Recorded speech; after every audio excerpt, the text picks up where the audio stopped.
most important point is it's not a robot and you don't need to buy a new vehicle. We are using your vehicle and made a retrofit with a camera and only a camera. That means we don't need any GPS, any radar, Lidar and other very expensive solutions. A camera, our ECU, one angle sensors, and we made a retrofit with a steering wheel on your vehicle.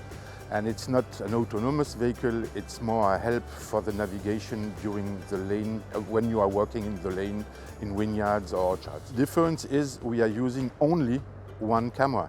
And we found on the market a camera which could work with infrared also during the night. And the magic point is our software and our ECU with the treatment of images. An easy solution who helps really the users of the vehicle. He can focus on his tool behind him, and it's an assistant. We propose an assistant in navigation, in lane navigation. That's it.